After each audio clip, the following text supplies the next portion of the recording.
what everyone misses about the film 300 Days or 500 Days of Summer. Okay, this is a 2009 film. Holy shit, I can't remember who. Zoe Deschanel, I believe is her name. Let me Google that real quick. Yeah, Zoe Deschanel and Joseph Gordon-Levitt, who I do like. I like Joseph Gordon-Levitt as an actor, and he did a good job in this movie, and he's a good actor. And this is a good movie from an objective point of view. Actually, a very good movie. And it depends on whose perspective you're looking at it from. Probably you will take sides. I've read some of the comments on some of the film breakdown videos on YouTube. There's a lot of interesting comments. There's a lot of smart comments. But I believe ultimately, and I've even heard from Joseph Gordon-Levitt and Zoe Deschanel in their interviews about the movie that they tell people to, look at her perspective, and they're not at all blaming her. I, on the other hand, do blame her. I think that she's a selfish person. I think she's solipsistic. I always have. I think most women are. First of all, in that sense, it's a great movie. It's a great movie. It really shows the sort of devil-may-care attitude that many young women have when it comes to dating. They don't take dating seriously, many of them. Now, she may have been more, happy-go-lucky when it comes to dating because of her little philosophy. I think her philosophy really was a way to I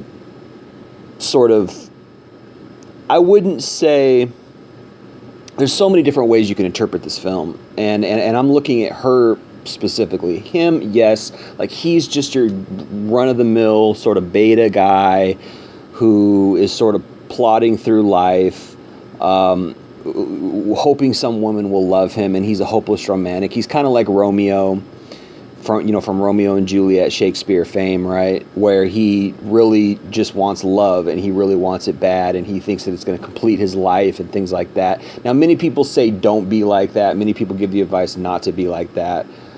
Don't think love is going to complete you. Don't think a woman is what's going to make you happy and things like that.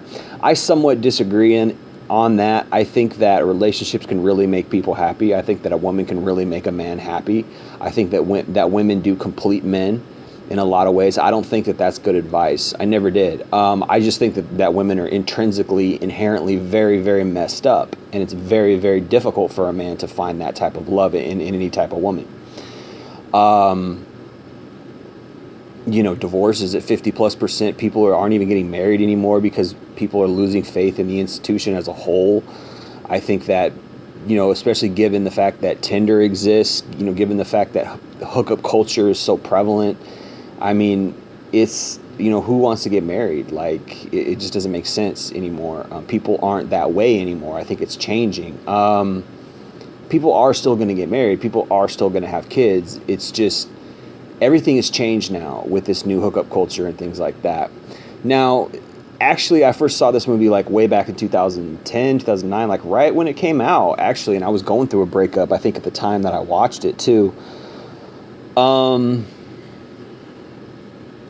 So, when I first watched it, I was really impressed. I was like, this is a really good movie. This actually takes me back, or not takes me back, but this kind of blows me. I was taken aback, I should say. It kind of blew my mind. I was like, this is really good. I was surprised to see a movie that intelligent, because at the time, like 2009, like 10 years ago, I hadn't really seen a whole lot of movies that were really that in tune with how young people dated and things like that. Like a realistic viewpoint. Like, Summer was a jaded girl. She was a toxic girl, I think, if you look at it from the right perspective. Summer was a jaded, toxic girl. Now, I think they said in her backstory, her parents divorced or something like that, so that had affected her or something like that. I'm sorry to say, but that's toxic. Like, that's a person who probably needs counseling. Like, that person shouldn't be dating, because that person believes that their relationships are not going to work, or she's doing some kind of mental trick where she's like, um, sort of, sabotaging the relationship to sort of make sure she doesn't get into pain or something like that. Once I break once I break it all down, like, it's incredible how toxic she actually really is. Like, because based on the fact that she got married 3 months after they broke up, like, that's incredibly toxic. Like, that's what toxic girls do. They sabotage a relationship, they make a relationship all messed up, and then all of a sudden they're in love and they're married like a year later. It's just like, what? Like, you're deceptive at best. Like, you're manipulative and toxic and damaging at worst. Like, when I first saw that movie, it was 10 years ago, and it had recently come out, and I was going through a breakup, and I was like, I hated Summer because she was everything that girls who have dumped me or girls who screwed me over was. She was vague, right? She wasn't solid in that she knew what she wanted. She was very vague.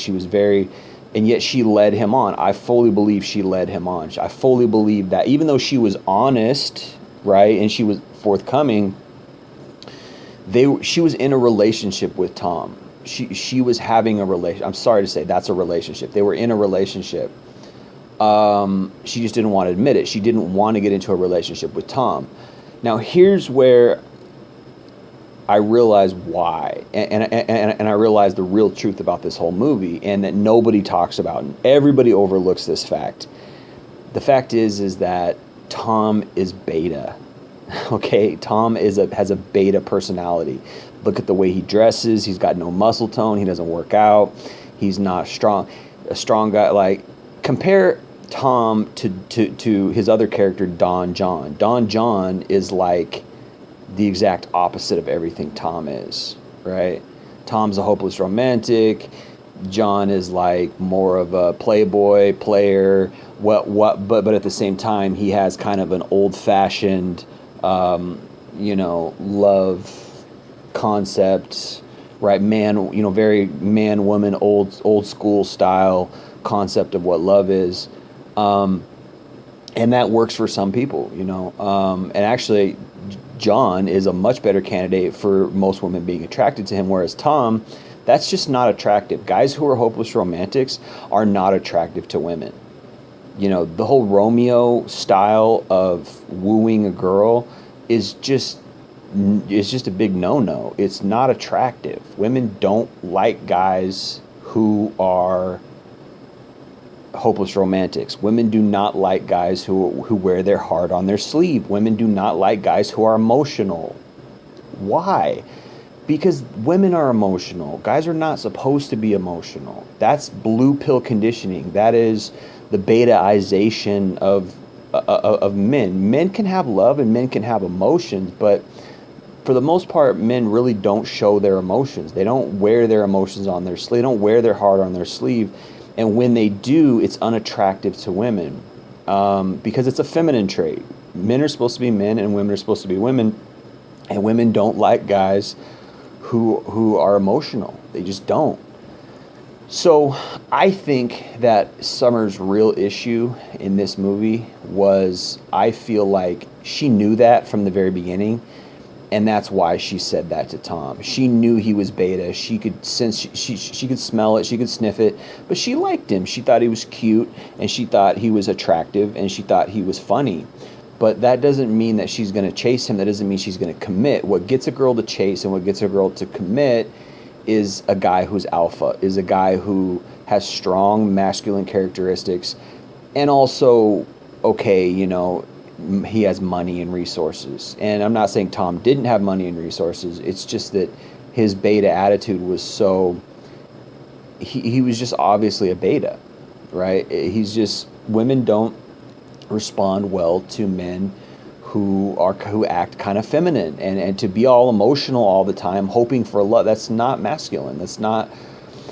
Women are attracted to men who are very rational, very, manly and masculine. And what is that? It's working hard. It's staying on task. It's being disciplined. It's having responsibility. It's, being being very rational in the way you think. You're not being led by your emotions. A man who is led by his emotions, for all intents and purposes, might as well be a woman, because women are the ones who are led by their emotions. Women are the ones who, make decisions based on emotions, not men. Men make decisions based on uh, rationale, right? So right there, I mean, it's so obvious that he's a beta guy. He's very emotional guy. He's beta, and it is what it is. And so that's obvious. So, and women can sniff that out in seconds. Women can sniff that out about a guy in seconds. They just have this innate ability to size you up based on your appearance, based on your demeanor, based on your aura, based on the things you say, based on how you carry yourself. And this is what a woman is looking at. This is what she's looking for, and she's looking at particularly in the first few interactions with her, that are around her, and particularly in the first few dates. If you guys go on dates or whatever, she's going to sniff this out, and she knew that right away with Tom. I guarantee it, because it's obvious. Look at the way he dresses. He's got no muscle tone. He's a cute guy, soft-spoken, shy. Like, these are all indications that he's beta. And I don't mean beta in a bad way. I just mean beta as far as, like, are you a get-her-done masculine man? Are you a strong leader? Or are you a beta guy who's kind of a yes man, who kind of, is a little more emotional? Are you a little more thoughtful? Are you considerate? All these kind of things. These are not alpha traits. These are not masculine traits. These are feminine traits. And although those might be great things, although those might be very nice character traits, when it comes to attracting women, they're just not going to get it done. So she sniffed that out very quickly, I believe, and I believe this is why she told him right away, I don't believe that dating, or I don't believe love is real. I don't think it's going to work out. I just want to have fun with you, blah, blah, blah. I think she was doing that because she sensed he was beta. And that would explain how she could be married to somebody 3 months after. People try to say, oh, the one. People try to say, like, oh, she just found the one. Tom wasn't the one. No, if he was more masculine. There's a movie. Let me see if I can find it. I forget what it's called. I can't even remember the guy's name who starred in it. Hold on a second. Let me find this real quick because it's worth it. There's a movie starring, he was a guy from the 80s. Steve Guttenberg. His name is Steve Guttenberg. There's a movie that I think everybody would really, really, it would be a great educational tool to watch this movie starring Steve Guttenberg. And it is called, let me see if I can find it on Google real quick. It is called Don't Tell Her It's Me, from 1990. It's a movie called Don't Tell Her It's Me, starring Steve Guttenberg. And the plot of this movie is this guy, Steve Guttenberg, is like a cancer patient or something, or he survived cancer, and he gained a bunch of weight, and he went bald, lost his hair during his survival of the cancer. And he liked this girl, and he was beating cancer, and his sister had a friend, and she was really pretty, and he liked her, and he said, oh, I want you to introduce her to me, and things like that. And so she did, and she didn't like him. She wasn't attracted to him, right? So he was all upset about it and sad, and then something happened. He talked to somebody, and somebody was like, you need to get your ass in shape and change. And so what happened was he started working out, he started exercising, he got all buff and in shape, and then he started dress differently. He started wearing these like leather jackets and boots and like pants, and started driving a motorcycle. And then all of a sudden she liked him, and all of a sudden, actually he tried to save her from this robber. He created this scenario where this fake scenario where a robber was going to rob a gas station where she was at or something. He walked in and beat the guy up or something, and she fell in love with him. Something weird like that. But anyway, it worked, and I can't remember how the movie ended. Maybe they tried to have some little message or something. But the fact is, it worked, and I remember watching that. It's a film back in 1990, and I remember watching that when I was really young. I don't think I saw it in 1990, but I saw it maybe 5 years later or something like that, 1995 or something. I was really young guy, really young kid. And even at that time, I still was damn, that girl's shallow. I was thinking that even at that time, and it taught me something about female nature innately, and I didn't even, I didn't have the words or intelligence to put, what it was that it was taught me, but it taught me that women like women like alpha men. Women like guys who are strong, and they exude the masculinity and things like that, and that proved it. He went from a guy who was overweight, who didn't look good physically, to a guy who was super in shape, leather jacket, riding a motorcycle, bad boy, long hair, earring, right? And then she ate it up, right? She ate up that she loved him all of a sudden. So that tells you a lot about female nature, man. So it's like, what can we take away from 500 Days of Summer? He's a beta. Betas aren't, maybe alpha fucks beta bucks after, she gets pumped and dumped by, by the Chad guy, or he married her. Maybe the marriage won't work out. Maybe she'll lower her standard or something like. But you wouldn't even think that it was standards. You wouldn't even think that Summer has standards. You would just think, oh well, that's just the way she is, because we don't have the type of psychology. These movies are not really digging super deep into female psychology in that way. You have to get into the red pill in order to really understand female motivations. So if you're looking at it from like a normie, or I should say a blue-pilled world perspective, when you don't have the red pill information, you don't have the red pill knowledge, you're not going to understand what happened in this movie. You're not going to understand that she wasn't attracted to Tom because he was beta, right? And women will only entertain beta guys, if they're past their prime, if they're past their, if they're past their sexual peak, right? Meaning, if they're well into their 30s, then maybe, as long as she feels like she can milk her looks, she's going to chase the bad boy. Unless she gets like an STD, unless she has a kid, unless unless she just gets really gets tired of being pumped and dumped, or really gets tired of these chasing these asshole alpha guys. And it's not to say all alpha men are assholes, but I guarantee a woman is going to choose an asshole over a nice guy 9 times out of 10, until she hits that epiphany stage, until she hits that stage where she realizes, hey, wait a minute, I need to settle down soon. I need to get some things in my life figured out. I can't keep chasing these same kind of guys. Unless that happens, she's not going to give the nice guy the time of day. Now, many women do eventually, and there's a video floating out, or out there on YouTube, and it's called "Nice Guys Finish Last," and this girl's apologetically explaining to the nice guys that yes, we will come around to you eventually after we're done with the bad boys. It's a hilarious video.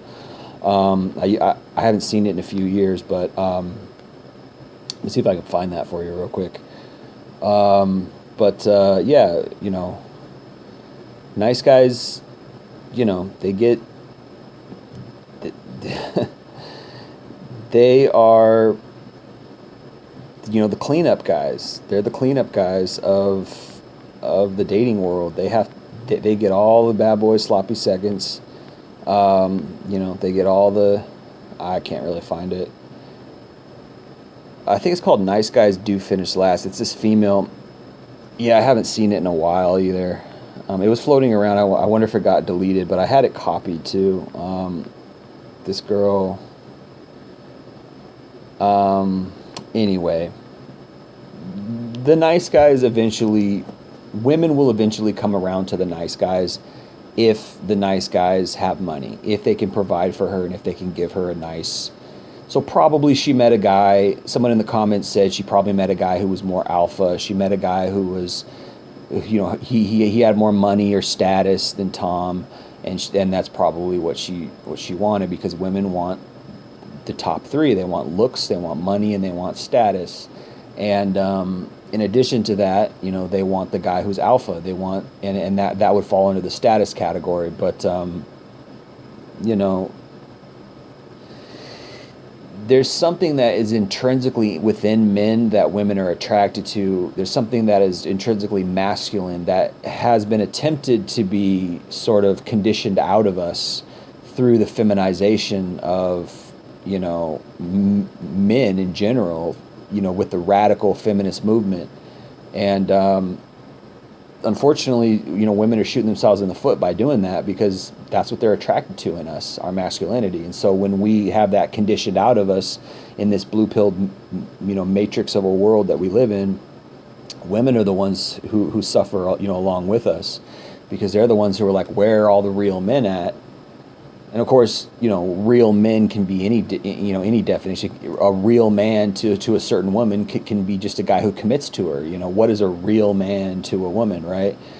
It could be a bunch of different things. It could mean he's a provider. It could mean he has resources. It could mean he's just committed to her. It could mean he's chivalrous. It could mean anything, but it's always selfish, right? At the end of the day, when a woman says, "Where's the real man?" what she really means is, "I want a man to satisfy me," and it pisses me off that I can't find a man who satisfies. That's all that really is translated to. Like, what the fuck is a real man? What if guys went around saying, "Where's all the real women at?" Like, how insulted would women be? But men just take it. We just take it on the chin and keep moving. Anyway, but there is some validity to the fact that men are not as masculine as we used to be. And it's because of this, it's because of feminism. It's also because society is easier. It's because, women have a large influence now on society, and women have are raising young men more than the father is a lot of times, because the father's got to work long hours and he doesn't really have a lot of time or energy to spend with his son. So, he is essentially, the son is essentially being mostly reared and raised by the mother. So a lot of these young men are going to be they're not going to be as masculine as their fathers before them. I believe masculinity is something that is somewhat being strained out of our social consciousness.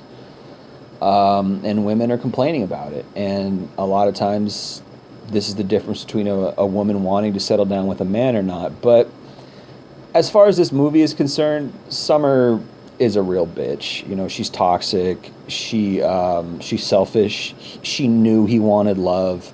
She knew what he wanted, and she strung him along, and she used him. And even though she was quote unquote honest and upfront, she still took advantage of his emotions. She was very selfish, very solipsistic.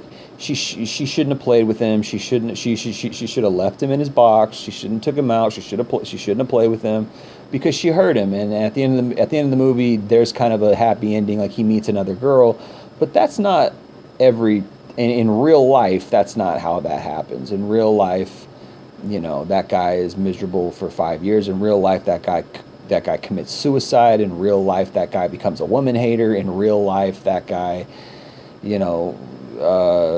falls into deep depression for 10 years of his life. I mean, women don't even understand what men go through, and I don't think they really care, honestly. And this is a movie that attempts to sort of get us to start talking about that, and I think most people have sort of failed. I think that most of these reviews have sort of failed in that regard. I don't think most people are talking about that movie correctly. I think that most people are looking at it from a real skewed viewpoint, and they're taking her side, which is not right. I don't think that's right. I never thought it was right. I always thought she was the villain.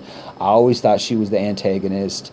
Now, was Tom wise? No. Was he a hopeless, dumb, young guy? Was he a hopeless romantic? And was he dumb? Was he young and naive? Very much so.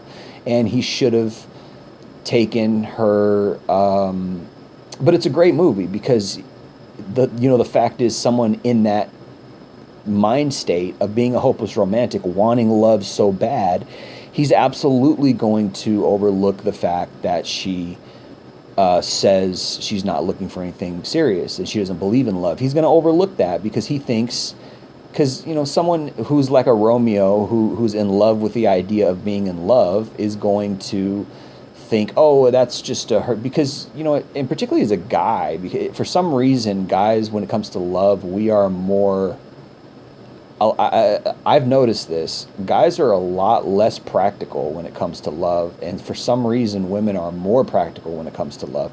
Now, when women are infatuated with a guy, they become incredibly impractical. They'll do anything for a shitty guy if they are infatuated with him, right? But if he's a decent guy, then all of a sudden they become very, very practical. Then all of a sudden they become so practical they're impractical, if that makes sense. Um, by talking themselves out of a good situation, by being so practical that they actually, miss out on real love. Like, well, I don't think we're compatible, and I don't think this, and I don't think that, and then you're so practical that you actually talk yourself out of a real love scenario. And I've had that happen to me. I've seen that happen to other people, where the woman is so practical, where she's like, I don't think we're compatible in this. I don't think, it's like, if all you're looking for is compatibility, you don't really know what love is.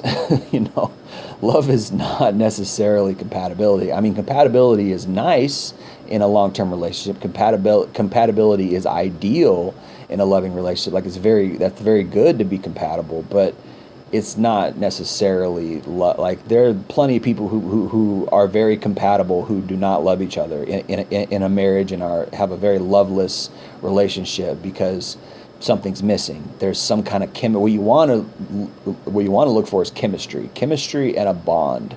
Those are probably the two most important things, and what comes with that is communication, shared experiences, and loyalty and faithfulness, right? Transparency is a good one. These are all very important things when it comes to a real relationship that many people lack. But it's also, going into a relationship with the shared mindset, and that's where Tom messed up. He went into the relationship, and it was a relationship. I don't care what anybody says. That was a relationship.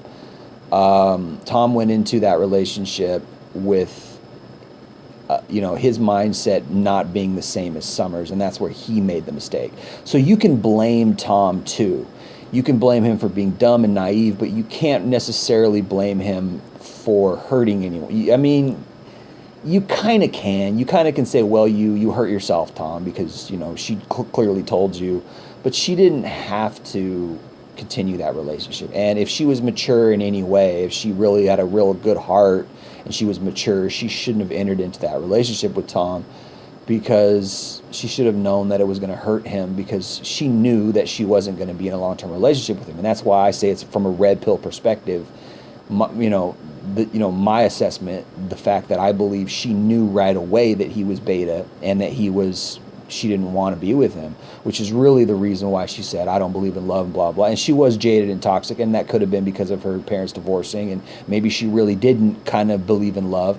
Yet, at the end of the movie, 3 months later, after they broke up, she married somebody else, right? So, and that's a heartbreaking thing, and that's happened to me a few times, and it's crushing. So I've been in Tom's shoes, and believe me, there's no hot girl at the end of the rainbow, at the end of the movie, to make everything all better and nice. No, it doesn't work that way. You're alone for years, and then you got to get your ass out there, and you got to do everything, and we got to do everything as men. We got to do the courting and the asking and the planning and the dating and the paying, and we got to do everything, right? So that's what really the real sad reality of what Tom has to go through at the end of the movie, that they leave out because it's Hollywood.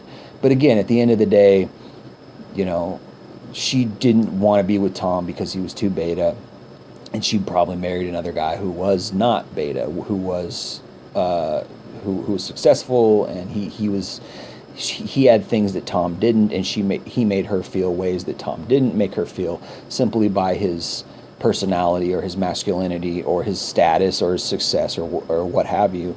Tom just didn't have those things, and that's where she was duplicitous, or she was, I shouldn't say the word duplicitous, I should say the word, well, she was duplicitous, but she was also deceptive, and that's where she was deceptive. She was honest, kind of, with Tom. She wasn't fully honest, and I think that maybe she didn't know herself that she wanted those things. We could give her an out that way and say, well, she didn't know that she wanted this kind of guy, she just was naive, maybe. Right? But someone else in the comments pointed out, well, when you've been in so many relationships, you just expect it not to work. And that could also be the truth, that Summer is just a serial dater, which is like so many of these young women out here today who are serial daters, who just jump from one guy to the next, one night stand, one fling, one friends with benefits, one, year-long relationship to another year-long relationship to another fling to another, right? It's basically endless, because women are women. They have that access. They have endless access to dick, endless access to dating, endless access to any guy they want, as long as they're attractive. And is that not going to ruin any young woman? It should. It should ruin any young woman, because you shouldn't date around like that. It's going to mess you up. It's going to cause you to be jaded. It's going to cause your perspectives to be warped. And this is Summer. This is a warped person. This is a warped person with warped perspectives. I don't believe in love. Okay, well, maybe you don't believe in love because you have never loved anyone, because you are a bad girlfriend, because you're a bad girl. Maybe you don't believe in love because you're promiscuous. Maybe there's a million reasons why you don't believe in love, but we don't get those details about her. All we get is that she's just this sort of aloof person whose parents divorced, and so maybe we feel kind of sorry for her, but you have to take responsibility for yourself at some point, and you shouldn't lead people on, and she led Tom on. And so at the end of the day, I blame her a lot more than Tom. Tom was somewhat at fault because he was kind of stupid. He was very naive. But I think a lot of young men are like that, because we want to love a woman, and women just, take advantage of that, or don't respect that, or, they've got their agendas, man. They've got their insane standards, these looks, money, status standards, and we don't come up to it. So from my perspective, I think she rejected Tom because he was beta. I think she didn't like his style. I think that she was maybe toxic and jaded because of all those things that happened to her. But at the end of the day, she married a dude 3 months after they broke up. So that means that she was looking for love. She did want love. She did believe in love. She just didn't want it or believe in it or look in it or look for it with Tom. Okay? That's the red pill truth that everyone's overlooking about 500 Days of Summer. Thanks for listening.